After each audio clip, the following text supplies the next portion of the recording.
உங்களுக்கு தெரிஞ்சவங்க யாராவது உங்களை விட நிறைய சம்பாதிப்பாங்க. ஆனா எப்ப பார்த்தாலும் அவங்க கிட்ட காசு இல்லைன்னு சொல்லுவாங்க.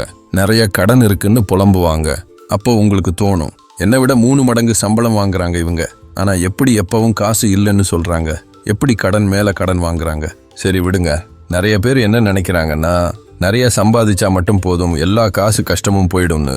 யாரும் கோவப்படாதீங்க. நான் ஒன்று சொல்றேன், நம்ம நிறைய சம்பாதிக்கணும்னு நினைக்கிறது சரிதான், அது கண்டிப்பா முக்கியம். வாழ்க்கை பூரா ஒரே கொஞ்சம் சம்பளத்திலேயே இருக்க முடியாது. நம்ம காசு விஷயத்துல நிறைய சம்பாதிக்கிறது ரொம்ப முக்கியம். ஏன்னா நிறைய சம்பாதிச்சா பணத்தை எப்படி பார்த்துக்கணும்னு நமக்கு தெரிஞ்சா வாங்குற சம்பளத்துக்கும் செலவுக்கும் நடுவுல நிறைய காசு மிச்சம் இருக்கும். உதாரணமா பாருங்க, ஒருத்தர் மாசம் 25,000 ரூபாய் சம்பாதிக்கிறாருன்னு வச்சுப்போம். அவர் மட்டும் தனியா இருக்காரு, அவரே பார்த்துக்கணும். அவர் ரொம்ப கஷ்டப்பட்டு மாசம் 2,000 ரூபாய் சேமிப்பாரு. அது அவரோட சம்பளத்துல ஒரு 8% இருக்கும். அப்போ பாக்கி 23,000 ரூபாய் வச்சு தான் மாசம் முழுக்க சமாளிக்கணும். ஆனா இன்னொருத்தர் மாசம் 80,000 ரூபாய் சம்பாதிக்கிறாரு. அவர் தன்னோட சம்பளத்துல அதே 7.5% சேமிச்சா கூட மாசம் 6,000 ரூபாய் சேமிக்க முடியும். அவருக்கு மாசம் 74,000 ரூபாய் செலவுக்கு கையில இருக்கும். பாத்தீங்களா? இவர் நினைச்சா அவரோட சம்பளத்துல 15%, அதாவது 12,000 ரூபாய், இல்லைன்னா 20%, அதாவது 16,000 ரூபாய் கூட சேமிக்க முடியும். இன்னும் சொல்லணும்னா அவரோட நிலைமை எப்படி இருக்கோ அதுக்கு ஏத்த மாதிரி 30%, அதாவது 24,000 ரூபாய், ஏன் 40%, அதாவது 32,000 ரூபாய் கூட சேமிக்கலாம். சரி விடுங்க, நிறைய சம்பாதிக்கிறது ரொம்ப முக்கியம். இந்தியால ரொம்ப கம்மி சம்பளத்துல வாழ்றதுன்னா அது வாழ்றது இல்லை, அது சும்மா காலம் தள்ளுற மாதிரி. அதனால நீங்க இப்ப கொஞ்சம் சம்பளம் வாங்குனீங்கன்னா கண்டிப்பா நிறைய சம்பாதிக்க முயற்சி பண்ணணும். சின்னதா வேற வேலைகள் செஞ்சோ இல்லைன்னா வேலை செய்யற இடத்துலயே நல்லா வேலை கத்துக்கிட்டோ சம்பளத்தை ஏத்திக்க பாருங்க. ஆனா ஒரு கதை சொல்றேன் கேளுங்க. ராஜேஷ்னு ஒரு பையன், அவன் வேலைக்கு போக ஆரம்பிச்ச புதுசுல மாசம் 15,000 ரூபாய் சம்பாதிச்சான்.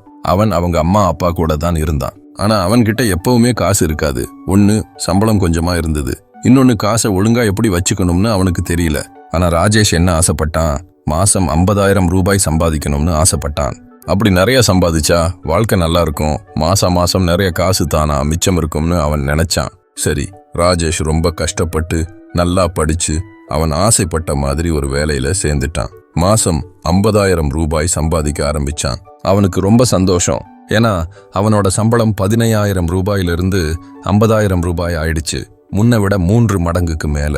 அதனால வேலைக்காக அவன் பட்ட கஷ்டத்துக்கு தனக்கு தானே ஏதாவது நல்லது செஞ்சுக்கணும்னு நினைச்சான். அப்போ அவன் மனசுல என்ன வந்துச்சு, வேற என்ன, அந்த 50,000 ரூபாய் வச்சு இப்போ என்னென்னலாம் வாங்க முடியுமோ அதெல்லாம் தான். முன்ன 15,000 ரூபாய் சம்பளம் வாங்கும்போது வாங்க முடியாத பொருட்கள் எல்லாம் அவன் ஞாபகத்துக்கு வந்துச்சு. ஆனா கொஞ்ச மாசம் அந்த சந்தோஷம் இருந்துச்சு. அதுக்கப்புறம் அவன் மறுபடியும் பழைய நிலைமைக்கே வந்துட்டான். வர்ற காசெல்லாம் செலவு பண்ணிட்டான். கிரெடிட் கார்டுல கடன் வாங்கிட்டான், தனியா லோன் வாங்கிட்டான், கட்ட வேண்டிய பில்லுங்க நிறைய இருக்கு. இப்ப என்ன நினைக்கிறான், 50,000 ரூபாய் பத்தாது, மாசம் 1,00,000 ரூபாய் சம்பாதிச்சா வாழ்க்கை நல்லாயிடும்னு நினைக்கிறான். அதனால நாளாக ராஜேஷ் புத்திசாலியா வேற இருந்தான், நல்லா உழைக்கிறவனாவும் இருந்தான். அவனுக்கு வேலையில அனுபவமும் கிடைச்சது. அவனோட வேலையில இன்னும் நல்லா முன்னுக்கு வந்து கடைசியா மாசம் 1,00,000 ரூபாய் சம்பாதிக்க ஆரம்பிச்சான். கண்டிப்பா மறுபடியும் அதே எண்ணம் தான் வருது. இப்போ இந்த புது சம்பளத்தை வச்சு அவனோட வாழ்க்கை தரத்தை ஏத்திக்கலாம்னு நினைக்கிறான். 50,000 ரூபாய் சம்பளத்துல இதெல்லாம் செய்ய முடியாது, ஏன்னா அது ரொம்ப கம்மி. அதனாலதான் எல்லாத்தையும் செலவு பண்ணிட்டான். அப்படித்தானே நினைப்பான். ஆனா கொஞ்ச மாசத்துக்கு அப்புறம் மறுபடியும் அதே நிலைமைதான். வர்ற சம்பளம் பூரா மாசம் செலவு பண்ணிடுறான். இப்போ இன்னும் பெரிய கடன் மலையில மாட்டிட்டான். இப்போ மாசம் 3,00,000 ரூபாய் சம்பாதிக்கணும்னு கனவு காண்றான். ஏன்னா அந்த சம்பளம் வந்தா கண்டிப்பா போதும்னு நினைக்கிறான். அப்ப என்ன ஆகும், நீங்க காசுக்காக வேலை செய்வீங்க, வர்ற காசை வச்சு கடன்களை அடைப்பீங்க, கடைசியில கையில ஒத்த ரூபாய் கூட மிஞ்சாது. பாருங்க, நான் இப்ப சொன்னது சும்மா ஒரு உதாரண கதை தான், நிஜம் இல்ல. ஒருத்தர் வாழ்க்கை பூரா வேலையில முன்னுக்கு வரணும், நிறைய சம்பாதிக்கணும்னு நினைச்சாரு. அப்படி நினைக்கிறது ரொம்ப கரெக்ட் தான், தப்பே இல்லை. ஆனா நீங்க பண விஷயத்த பார்க்கும்போது சும்மா நிறைய சம்பாதிச்சு அதுக்கு ஏத்த மாதிரி நம்ம வாழ்க்கை வசதியை கூட்டிக்கிட்டே போகணும்னு மட்டும் யோசிச்சீங்கன்னா என்ன ஆகும், நீங்க எப்பவுமே பில்லு கட்ட முடியாம கஷ்டப்படுவீங்க, எப்பவும் கடன்ல இருப்பீங்க, மாச கடைசியில கையில ஒண்ணுமே மிச்சம் இருக்காது. ஏன்னா உங்க சம்பளம் எவ்வளவு வருதோ அவ்வளவையும் நீங்க செலவு செஞ்சிடுறீங்க. நீங்க கவனிச்சீங்களா, நம்ம கதையில வர்ற ராஜேஷ் வாழ்க்கையில நல்ல வசதியான நிலைக்கு வந்தாரு. ஆனா எப்படி, எப்பவுமே கடன்லையும் கட்ட வேண்டிய ஏகப்பட்ட பில்லுக்கு நடுவுலையும் மாட்டிக்கிட்டு தான் அப்படி வாழ்ந்தாரு. அதனால தெரிஞ்சுக்கோங்க, நம்ம பண பிரச்சனை மாறணும்னா நம்ம கையில வர்ற காசை எப்படி பாத்துக்கிறோங்கிறதுல தான் இருக்கு, எவ்வளவு காசு வாங்குறோங்கிறதுல இல்ல. கண்டிப்பா நிறைய சம்பளம் வந்தா வரவுக்கும் செலவுக்கும் நடுவுல நிறைய காசு மிச்சம் பண்ண முடியும். ஆனா அதுக்கு பணத்தை எப்படி பார்த்துக்கணும்னு நமக்கு தெரியணும். பணத்தை பத்தி உங்களுக்கு எதுவும் தெரியலன்னா நம்ம இந்தியால பாதிக்கு மேல மக்கள் மாதிரி நீங்களும் எப்பவும் இப்படியே தான் இருப்பீங்க. சம்பாதிக்கிற காசு எல்லாத்தையும் செலவு பண்ணிடுவீங்க, இல்லைன்னா அதுக்கு மேலேயும் செலவு செய்வீங்க. இப்படி யோசிச்சு பாருங்க. உங்க சம்பளம் ஒரு குழாயிலிருந்து தண்ணி வர்ற மாதிரி, நீங்க சேமிக்கிற காசு இல்ல முதலீடு பண்ற காசு அந்த தண்ணியை பிடிக்கிற பாத்திரம் மாதிரி. அந்த பாத்திரத்துல நிக்கிற தண்ணி தான் உங்ககிட்ட தங்குற காசு. நீங்க அவசரத்துக்குன்னு சேமிச்சதா இருக்கலாம். இப்ப யோசிச்சு பாருங்க. உங்க சம்பளம் மாசம் 50,000 ரூபாய்னு வச்சுப்போம். குழாயில தண்ணி வருது. ஆனா பணத்தை எப்படி ஒழுங்கா பாத்துக்கணும்னு உங்களுக்கு தெரியாததால அந்த 50,000 ரூபாயையும் செலவு பண்ணிடுறீங்க. இல்ல சில நேரம் அதுக்கு மேலையும் செலவு பண்றீங்க. அப்போ என்ன அர்த்தம்? உங்ககிட்ட தண்ணி வந்துட்டே இருக்கு, ஆனா பிடிக்கிற பாத்திரம் ஓட்டையா இருக்கு. அதுல எதுவும் தங்கி நிக்கல. உங்ககிட்ட சேமிப்புன்னு ஒண்ணும் இல்ல. இப்போ யோசிங்க. உங்க சம்பளம் ஏறிடுச்சு. மாசம் 1,00,000 ரூபாய் சம்பாதிக்கிறீங்க. கோழாயில இப்போ இன்னும் நிறைய தண்ணி வருது. நல்லா சேமிக்கிறதுக்கு வாய்ப்பு இருக்கு. ஆனா நீங்க பணத்தை பாத்துக்கிற முறைய மாத்திக்கல. அதனால அந்த பாத்திரம் இன்னும் ஓட்டையா தான் இருக்கு. எவ்வளவு நிறைய தண்ணி வந்தாலும் அதுல நிக்க போறது இல்ல. வேற மாதிரி சொல்லணும்னா, ஒருத்தர் வேலையில பெரிய ஆளா வளர்ந்து நிறைய சம்பாதிக்க ஆரம்பிச்சிட்டா மட்டும் அவருக்கு பணத்தை பத்தி நல்லா தெரிஞ்சிடும்னு சொல்ல முடியாது. இல்லைன்னா பணத்தை எப்படி கவனமா பாத்துக்கிறதுன்னு தெரிஞ்சிடும்னு நினைக்க முடியாது. இது ஏன்னா வேலையில பெரிய ஆளா ஆகிறதுக்கும் நம்ம கையில காசு நல்லா தங்கி நிக்கிறதுக்கும் நேரடியா சம்பந்தம் இல்லை. ஒருத்தருக்கு ரொம்ப நிறைய சம்பளம் இருக்கலாம், வேலை செய்யற இடத்துல நல்ல பேர் இருக்கலாம். ஆனா பணத்தை எப்படி சரியா வச்சுக்கணும்னு அவங்களுக்கு தெரியலன்னா அவங்க எப்பவுமே கடன்ல தத்தளிப்பாங்க. கையில சேமிப்புன்னு எதுவுமே இருக்காது. ஆனா கம்மியா சம்பாதிக்கிற இன்னொருத்தருக்கு பணத்தை பத்தி நல்லா தெரிஞ்சிருக்கு. பணத்தை நல்லா பாத்துக்கணும்னு நினைக்கிறாரு. அப்படி இருந்தா அவரு காலப்போக்குல கொஞ்சம் கொஞ்சமா காசு சேர்த்து ரொம்ப நிம்மதியா வாழ முடியும். உதாரணத்துக்கு ஒருத்தர் மாசம் 50,000 ரூபாய் சம்பாதிக்கிறாருன்னு வச்சுக்கலாம். இது 1,00,000 ரூபாய் சம்பளத்துல பாதிக்கும் கம்மிதான். ஆனா அவருக்கு பணத்தை பத்தி நல்லா தெரியும். ஏதாவது அவசரம்னா காசு வேணும்னு நினைச்சு சேர்த்து வைக்கிறாரு. மாசம் 15,000 ரூபாய் எடுத்து வைக்கிறாரு. இப்படியே கொஞ்ச காலத்துல அவருக்கு வருகிற காசு கம்மியா இருந்தாலும் கொஞ்சமாச்சும் கையில காசு சேர்த்து வச்சிருப்பாரு.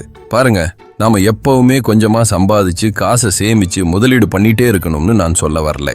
ஆனா கொஞ்சம் காசு நம்ம கையில இருக்கும்போது அதை நாம எப்படி பாத்துக்கிறோமோ அப்படிதான் நிறைய காசு வந்தாலும் பார்த்துப்போம். ஏன்னா நிறைய சம்பளம் வாங்குறதாலேயே பணத்தை எப்படி சரியா செலவு பண்ணி சேமிக்கணும்னு தெரிஞ்சிடாது. நிறைய பேருக்கு வரவுக்கு ஏத்த மாதிரி எப்படி செலவு பண்ணணும், அவசரத்துக்கு எப்படி காசு சேர்த்து வைக்கணும், காசை எப்படி முதலீடு செய்யணும், காசு எப்படி வட்டி போட்டு அதுவே வளரும், இதெல்லாம் பத்தி யாரும் சொல்லி கொடுக்கறது இல்ல. சரி, பணத்தை பாத்துக்கிறதுல 4 முக்கியமான விஷயம் இருக்கு. அதை நம்ம தூண் மாதிரி நினைச்சுக்கலாம். 1 சம்பாதிக்கிறது, 2 சேர்த்து வைக்கிறது, 3 செலவு பண்றது, 4 பெருக்கிறது. இப்போ நீங்க கேட்கலாம், ஏன் சேர்த்து வைக்கிறது செலவு பண்றதுக்கு முன்னாடி வருது, ஏன் செலவு பண்றது பெருக்கிறதுக்கு முன்னாடி வருது? சரி, நான் சொல்றேன், பொறுமையா கேளுங்க. முதல்ல சம்பாதிக்கிறது.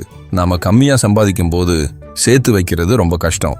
ஏன்னா வர்ற காசெல்லாம் செலவுக்கே சரியா போயிடும். உதாரணமா, ரொம்ப கொஞ்சம் சம்பளம் வாங்கி தன்னை மட்டும் பாத்துக்கிற ஒருத்தர் மாதிரி.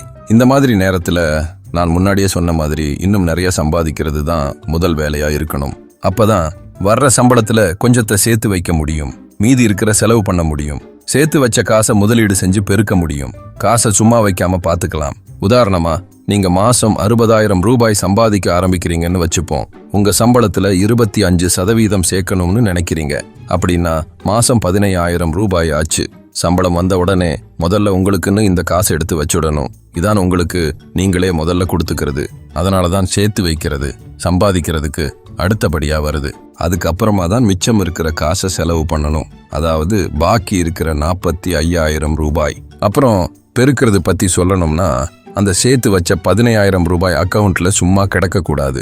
அதை முதலீடு செய்யணும். உதாரணமா, அவசர காலத்துக்குன்னு காசு சேர்க்கும் போது அந்த காசை பேங்க்ல போடுற மாதிரி ஒரு முதலீடுல போடலாம். தேவைப்படும் போது உடனே எடுத்துக்கிற மாதிரி. சரி, முதலீடு பத்தி இன்னும் நிறைய வேற இடத்துல சொல்றேன். இப்ப பாருங்க, ஒருத்தர் நிறைய சம்பாதிக்க ஆரம்பிச்சு வருகிற காசுக்கு ஏத்த மாதிரி செலவும் நிறைய செஞ்சா கையில காசு சேர்த்து வைக்க இடமே இருக்காது. காசு பெருகும்னு நினைக்கவே முடியாது. இன்னொரு மாதிரி ஆளும் இருக்காங்க. நிறைய சம்பாதிப்பாங்க, ஆனா சம்பளத்தை விட கம்மியா செலவு பண்ணுவாங்க. அவங்களால நல்லா காசை சேர்த்து வைக்க முடியும். இது ரொம்ப சூப்பர். ஆனா காசை சும்மா சேர்த்து வச்சா மட்டும் போதாது. அந்த காசை முதலீடு செய்யணும். அப்போதான் அது பெருகும். ஆமா, நாம கண்டிப்பா முதலீடு பண்ணணும். ஏன்னா காசை சும்மா வச்சிருந்தா அது மதிப்பு குறைஞ்சிடும். பொருட்கள் விலை ஏறிக்கிட்டே இருக்குமே, அப்ப நம்ம காசோட சக்தி குறைஞ்சு போயிடும். அதனால சுருக்கமா சொல்றேன் கேளுங்க. நீங்க இன்னைக்கு கொஞ்சமா சம்பாதிக்கிறீங்கன்னு வச்சுக்கலாம். பணத்தை பத்தி கத்துக்கணும்னு நினைக்கிறீங்க. அப்போ ஒரு நல்ல பழக்கத்தை ஆரம்பிக்கிறது நல்லது. மாசம் ஒரு 500 ரூபாய் கூட பரவாயில்ல, எடுத்து சேர்த்து வைக்க ஆரம்பிங்க. சும்மா ஒரு பழக்கம் உண்டாகிறதுக்கு தான். கண்டிப்பா இதனால உடனே பெரிய மாற்றம் வராது. ஆனா நீங்க ஒரு நல்ல பழக்கத்தை கத்துக்குவீங்க.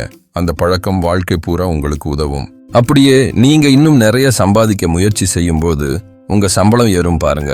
அப்போ உங்களுக்கு ஏற்கனவே சேமிக்கிற பழக்கம் இருக்கும். அதனால மாசம் நல்ல காசு சேமிக்க ஆரம்பிச்சிடுவீங்க. ஆனா நிறைய சம்பாதிக்கிற பல பேரு நம்ம கதையில ராஜேஷ் மாதிரி தான். அவங்க நிறைய சம்பாதிக்க ஆரம்பிச்சா செலவையும் நிறைய பண்றாங்க, கடன்ல மாட்டிக்கிறாங்க. அதனால தான் மாசம் சம்பளத்துல கொஞ்சம் காசை எடுத்து சேர்த்து வைக்கிற பழக்கம் ரொம்ப ரொம்ப முக்கியம். ஏன்னா திடீர்னு சம்பளம் நிறைய வந்தா அவங்க நிறைய செலவு செய்யலாம்னு நினைக்கிறாங்க. காசு எப்படி பார்த்துக்கணும்னு தெரியாம உடனே விலை அதிகமான வண்டி, பெரிய வீடு வாங்குறாங்க, ஊரு சுத்த போறாங்க. இதெல்லாம் ரொம்ப நாளைக்கு என்ன ஆகும்னு யோசிக்காம செய்யறாங்க. கடைசியில அவங்களால சமாளிக்க முடியாத ஒரு வாழ்க்கை வாழ வேண்டிய கட்டாயத்துக்கு வந்துடுறாங்க. ஐயோ, நான் யாருமே நல்ல வண்டி, நல்ல வீடு, ஊர் சுத்த போகக்கூடாதுன்னு சொல்லல. உண்மையை சொன்னா அதெல்லாம் செய்யணும்னு தான் நான் நினைக்கிறேன். ஏன்னா வாழ்க்கைங்கிறது காசை சேர்த்து வைக்கிறது மட்டும் இல்லை. ஆனா உண்மை என்னன்னா நிறைய பேர் இதை ரொம்ப தப்பா பண்றாங்க. நிறைய சம்பாதிக்க ஆரம்பிக்கும் போது அதுக்கு ஏத்த மாதிரி செலவையும் ஏத்திறாங்க. இல்லைன்னா அதுக்கு மேலையும் செலவு பண்றாங்க. நிறைய சமயம் கடன் வாங்கி பண்றாங்க. அவங்க சேமிப்பையும் அதிகமாக்கணுங்கிறத கவனிக்கிறது இல்ல. ஆனா அவங்க வேற மாதிரி செய்யலாம். சரி, ஒரு உண்மையை சொல்லி ஆகணும். நிறைய சம்பாதிக்கிறது ரொம்ப ரொம்ப முக்கியம். அதுவும் இந்தியால ரொம்ப கம்மி சம்பளம் வாழ்றதுக்கு பத்தவே பத்தாது. ஆனா நீங்க ஒண்ணு நினைக்கிறீங்க, நிறைய சம்பாதிச்சா மட்டும் போதும், எல்லா பண கஷ்டமும் தானா போயிடும்னு. அப்படி நினைச்சா அது தப்பு. ஏன்னா நம்ம கிட்ட ஒரு கட்டுப்பாடு இல்லைன்னா, ஒரு திட்டம் இல்லைன்னா எவ்வளவு பெரிய சம்பளம் வந்தாலும் அது சீக்கிரமா கரைஞ்சு போயிடும். இன்னும் ஒரு கொடுமையான விஷயம் என்னன்னா, இப்படி நல்ல வசதியா வாழ்ற இந்த மாதிரி ஆளுங்களுக்கு அவங்க ஒரு ஆபத்தான இடத்துல இருக்காங்கன்னு அவங்களுக்கே தெரியறது இல்லை. எப்ப தெரியும்னா, ஏதாவது ஒரு பிரச்சனை வரும்போதுதான். உதாரணமா திடீர்னு வேலை போயிடுச்சுன்னா, இல்ல நாட்டுல பண பிரச்சனை வந்துட்டா, இல்லைன்னா வயசான காலத்துல ஓய்வு எடுக்கும்போது கையில சேமிப்பே இல்லாம இருந்தா அப்பதான் புரியும். அப்படி நேரத்துல அவங்க அரசாங்கத்திலிருந்து வாங்குற பென்ஷன் பணம் அவங்க முன்னாடி வாங்கின சம்பளத்தை விட ரொம்ப ரொம்ப கம்மியா இருக்கும். அப்போ ரொம்ப கஷ்டப்படுவாங்க. இந்த வீடியோவை கடைசி வரைக்கும் பார்த்ததுக்கு ரொம்ப ரொம்ப நன்றி. அடுத்த வீடியோவில் பார்க்கலாம்.